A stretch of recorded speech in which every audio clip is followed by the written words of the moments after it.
Right now, all the Muslims around the world are focused on just one person, Mahdi. Everyone's waiting for Imam Mahdi to arrive and lead the Muslims so they can rule the entire world. But everyone wants to know, when will Imam Mahdi come? Is his appearance mentioned only in Muslim texts? Or do books from other religions also predict his arrival? And most importantly, how will Imam Mahdi come into today's world and face off against the global superpowers? So let's find out. This term Mahdi actually means a guide is someone who leads people out of oppression and helps them achieve victory. This idea existed in the world even before the Prophet Muhammad, peace be upon him, came. Thousands of years before him, during the time of Prophet Noah, peace be upon him, people had become extremely corrupt. Idolatry, corruption, cruelty, and injustice were everywhere. But at that time, some good-hearted people were still alive. They prayed to Allah saying, "O Allah, send someone who will give humanity a new direction." Allah accepted their prayers and sent Prophet Noah, peace be upon him, to them. He warned them for 950 years, but humanity had become so bad that only a few good people listened to him. So Allah commanded Prophet Noah, peace be upon him, to build an ark. Prophet Noah, peace be upon him, built an ark and took pairs of every species with him. Then a huge flood came and wiped out those people. After that, Prophet Noah started fresh with his followers. Many centuries later, humanity fell back into idol worship. The books of that time also mentioned that a man was going to come who would be a friend of Allah, and that was Prophet Abraham, peace be upon him.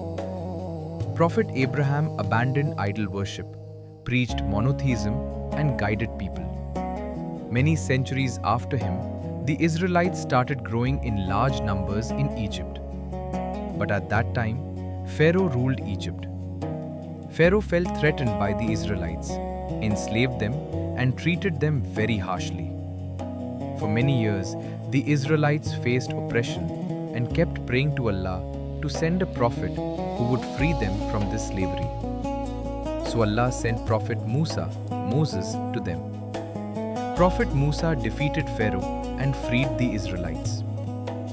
Centuries later, it was the time of Prophet Isa, Jesus. At that time, the Israelites were under Roman rule in Palestine, with corrupt priests acting as their leaders, and no prophet had come among them for a long time. The Israelites were waiting for a Messiah, and their scriptures had predictions about his coming, which are still found in the Bible today. Then that Messiah came in the form of Prophet Isa. But still, the Israelites conspired against him. So Allah took Prophet Isa up to the heavens. After Prophet Isa in Arabia, back then, when evil had become widespread, there were mentions in Jewish books about the coming of a great prophet.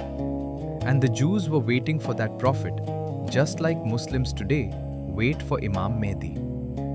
Even today, those predictions are written in the Bible. After that, Prophet Muhammad, peace be upon him, declared his prophethood. So the idea of the Messiah was already present in the Jewish community of ancient Israel.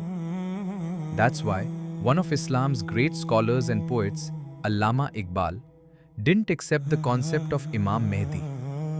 He believed that Muslims had borrowed this idea from the Jews and Christians.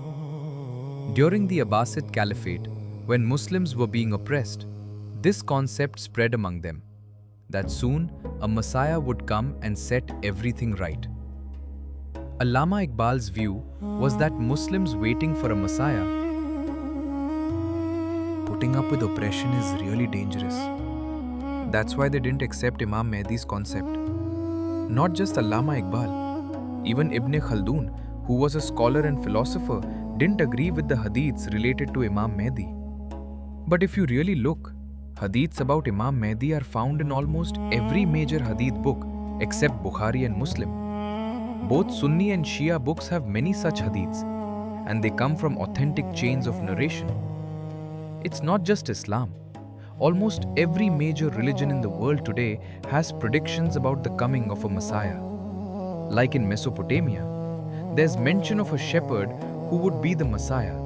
And in Egypt, there's a figure named Osiris who is said to bring the land back to life.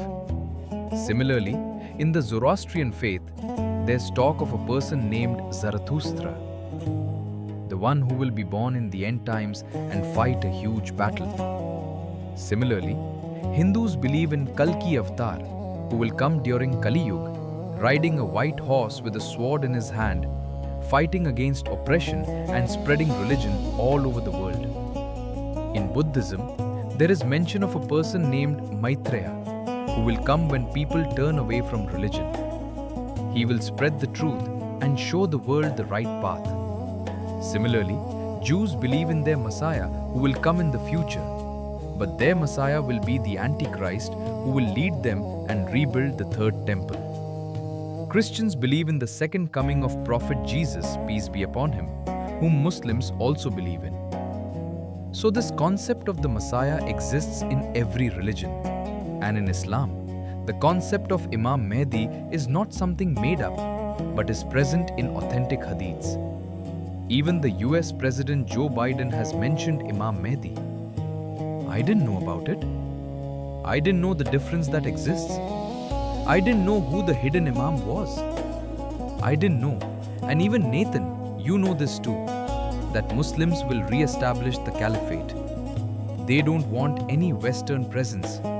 Guess what? They don't want any Western presence. They have dreams about it. But the biggest question here is, how exactly will Imam Mahdi challenge the major powers in this world, who have advanced weapons and control the entire global economy? They have the strongest economy in the world and have data on every Muslim today. So how can one man defeat all of this? Especially since things will get even more difficult before Imam Mahdi appears in this world. Atrocities will be happening in Syria, just like they are even now. It's happening. After the civil wars, the deceptive regime will have come into power. Greater Israel will have been established. Netanyahu himself has shown this to the whole world. When the Middle East changes, we'll bring the possibility of peace to the entire region. At that time, Palestine will only be remembered in history books, and Muslims in India will be facing a lot of oppression. The Prophet Muhammad, peace be upon him, said that at that time, nations of the world will invite each other to fight against you, and true believers will be very few, and the land will be filled with injustice. This is a hadith of the Prophet, peace be upon him. He said that when a king of Arabia dies, this king could be Muhammad bin Salman. Prince Muhammad bin Salman has American support. The Congress has been warned that attempts could be made to kill me. After the king's death, there will be a conflict over who becomes the next king. That's when a man will come near the Kaaba, where some people will pledge allegiance to him. There will be 313 such people coming from different parts of the world. Just like in Islam's very first battle, the Battle of Badr, there were only 313 Muslims. After that, a new chapter in Islam began. Similarly, Imam Mahdi will also have 313 special companions who will be good-hearted, intelligent, strong, and pious. Many hadiths mention that these will be people unknown to the world, but highly esteemed by Allah. One of them will have knowledge equal to that of 40 people. These won't just be leaders, but also commanders, scholars, and thinkers. When these people join Imam Mahdi, once they pledge allegiance, they will help Imam Mahdi form an army. When Imam Mahdi appears, all the Muslims who have been living oppressed lives will come forward to support him from places like Khorasan, Yemen, Iran, Afghanistan, Iraq, and Syria. Because right now, these countries are in really bad shape. And the reason for that is America.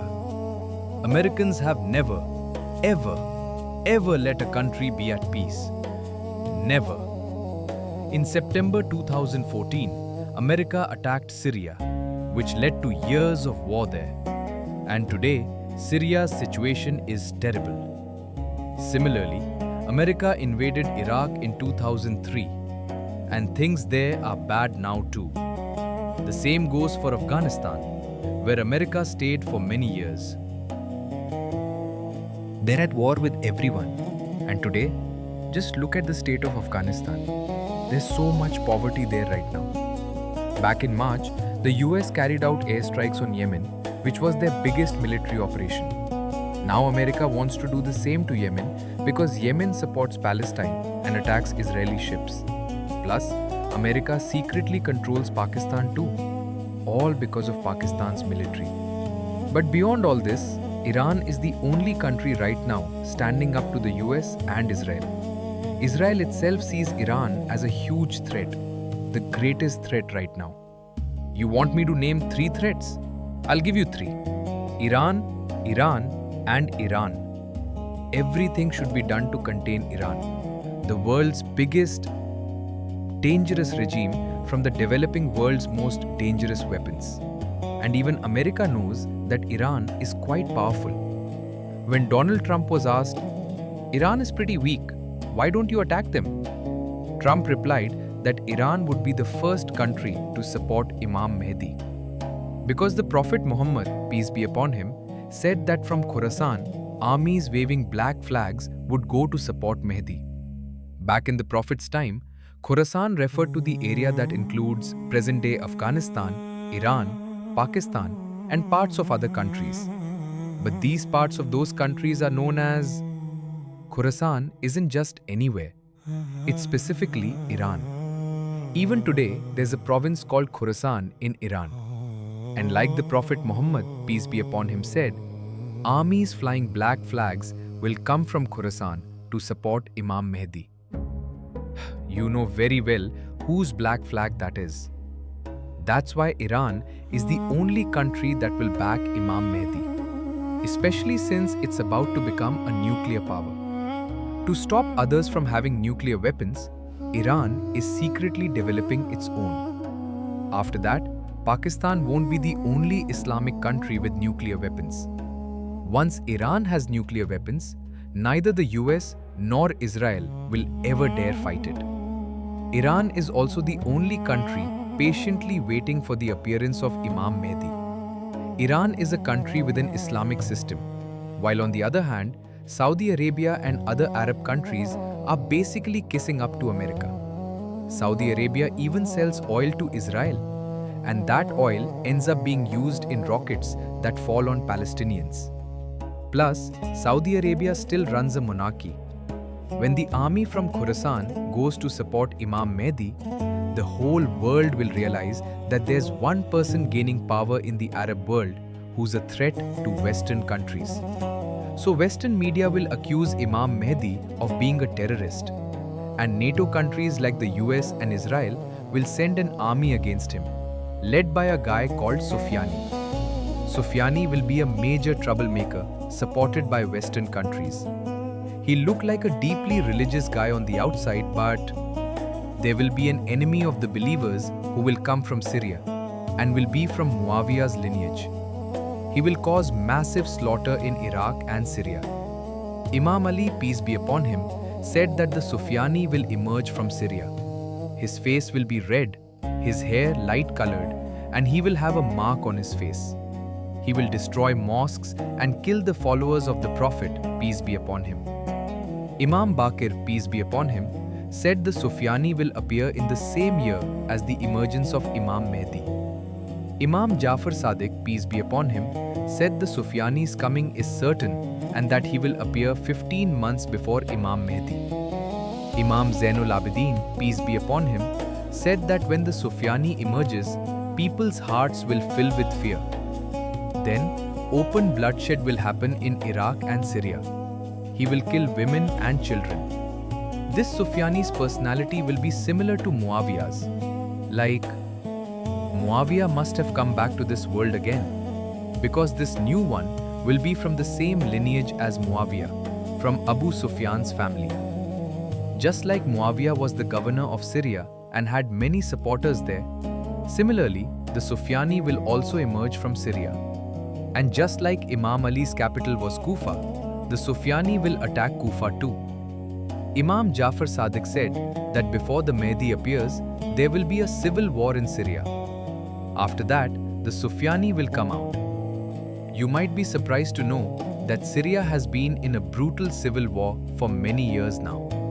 It's time to end this brutal civil war, a war that America used as an excuse to attack Syria. Given Syria's current situation and the many terrorist leaders there, it's from here that such a leader might emerge when Imam Mahdi appears. So the Sufyani will send an army against Imam Mahdi, but that army will sink into the desert at a place called Bedan. This will be a miracle from Allah. Seeing this, even the Muslims who doubted Imam Mahdi will pledge allegiance to him. Some Jews and Christians will also recognize him and accept him as their leader. However, some scholars chasing after money will call Imam Mahdi a liar and the Antichrist. And the media will run full-on propaganda against him, trying to turn Muslims against him. By then, Imam Mahdi will have become a threat to the world powers. When the Sufyani finds out his army got stuck in the desert, he'll prepare an even bigger army, and Western countries will help him with it. After that, the conflict between Imam Mahdi and Sufyani there's going to be a huge battle. On one side, you'll have Imam Mahdi, who is from the lineage of Imam Ali, peace be upon him. And on the other side will be Sufyani from the lineage of Muawiyah. In this battle, Imam Mahdi will defeat and kill Sufyani. After Sufyani is killed, Imam Mahdi's power in the Arab world will grow even stronger, and more people will start supporting him. Imam Mahdi will have 313 close companions, and each of them will lead thousands or even hundreds of thousands of soldiers. Many organizations will align themselves with Imam Mahdi, and at the same time, Imam Mahdi will launch an attack on India because Muslims there will be facing oppression. He will conquer India, and after that, Imam Mahdi will become a great leader recognized worldwide. Seeing this, NATO will sign a peace treaty with Imam Mahdi, meaning European countries and America will make peace with him.